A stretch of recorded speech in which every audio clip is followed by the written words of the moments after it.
July 14, 1942, the Mojave Desert, California.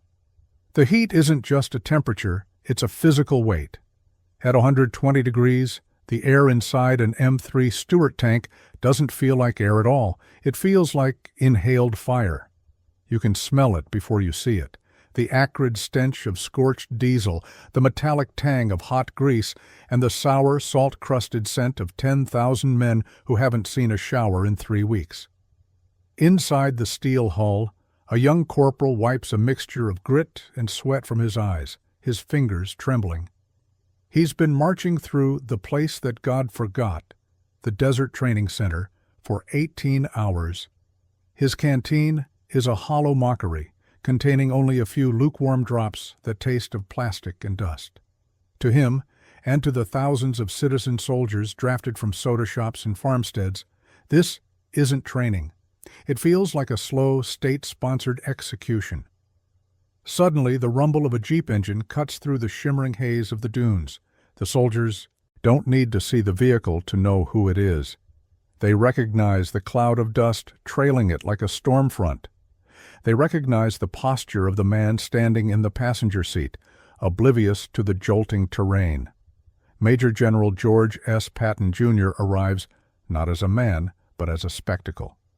The sun glints off his polished M1 helmet.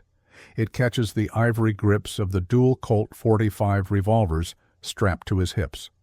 As the Jeep screeches to a halt, Patton leaps out. His boots are spit-shined to a mirror finish, a jarring contrast to the filth-caked leggings of the men standing before him. He looks at them, not with pity, but with a terrifying, predatory intensity. A junior officer, his voice cracking with exhaustion, dares to step forward. He gestures to the horizon, to the men collapsing from heat exhaustion, to the tanks broken down by the relentless sand. "General," the officer rasps, "the men, they're at their limit. We're losing more men to the sun than we would to the Germans. Is this much training truly necessary? It's too much." The silence that follows is heavier than the heat. Patton doesn't shout. He doesn't need to. He leans in close enough for the officer to see the steel-gray resolve in his eyes. He speaks in that high-pitched, piercing tenor that carries across the desert floor like a whip crack. "Losing men?" Patton sneers, his lip curling. "You haven't seen losing men yet, son. You think this sand is your enemy? You think a lack of water is a hardship?" He turns to the bedraggled ranks, his voice rising so every man feels the sting of his words. "You're complaining about the work, you're complaining about the discipline, but remember this, a pint of sweat will save a gallon of blood." He lets the words hang in the stagnant air. To the soldiers, it sounds like the hollow slogan of a tyrant. They watch him drive away, leaving them in a cloud of grit, muttering under their breath about old blood and guts, his blood, their guts. They have no way of knowing that in exactly 2 years, those 10 words will be the only thing standing between them and a shallow grave in the hedgerows of France. But for now, all they feel is resentment.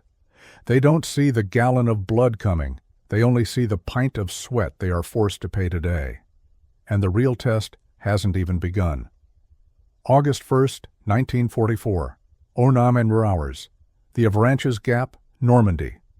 The landscape of France looks nothing like the Mojave, but for the men of the U.S. Third Army, the feeling is eerily familiar.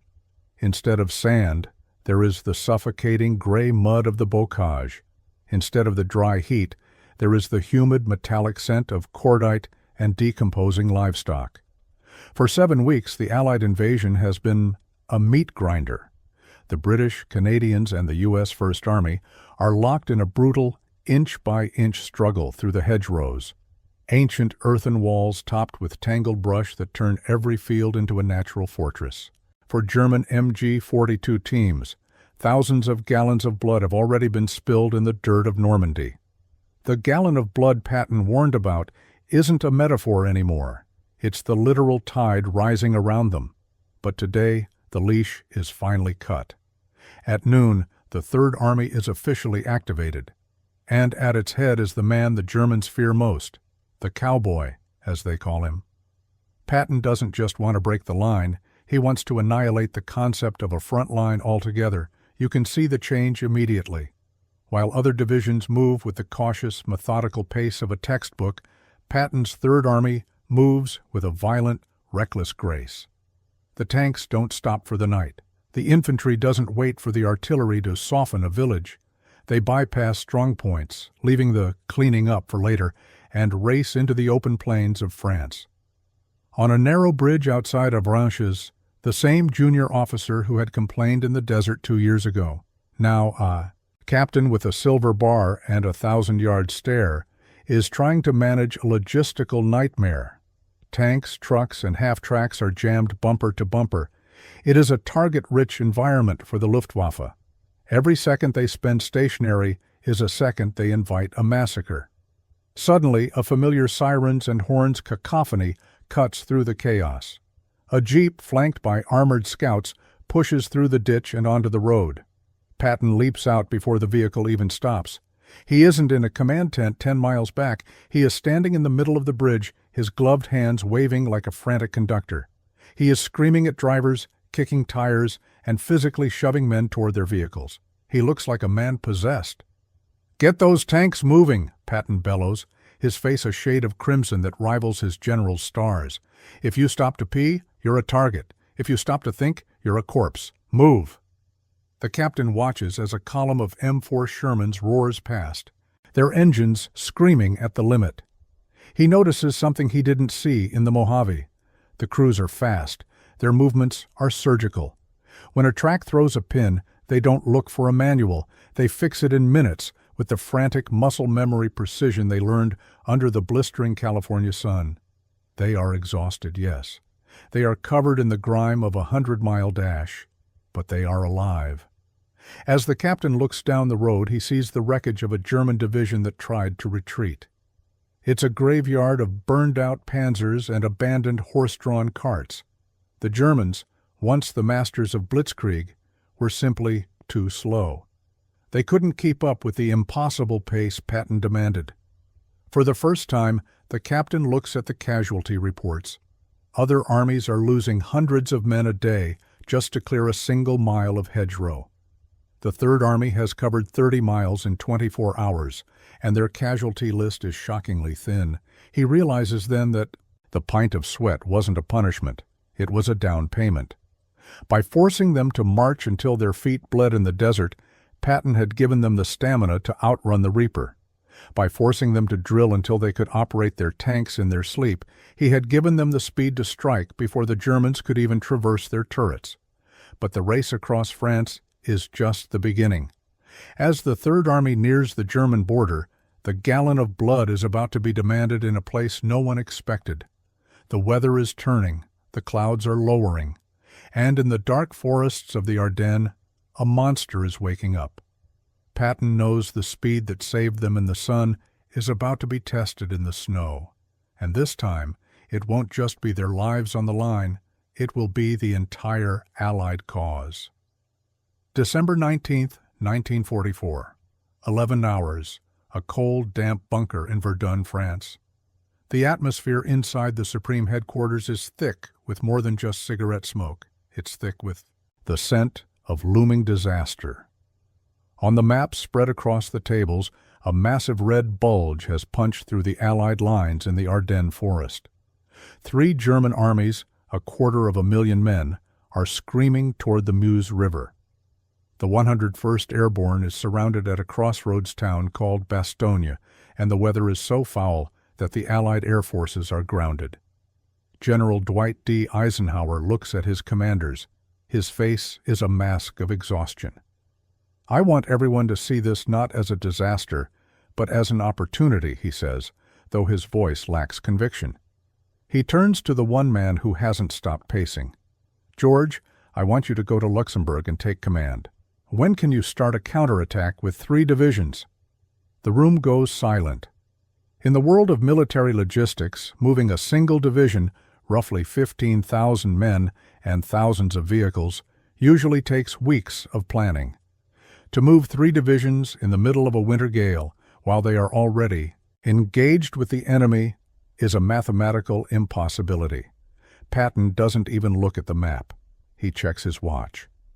The morning of December 21st, Patton says flatly, with 3 divisions.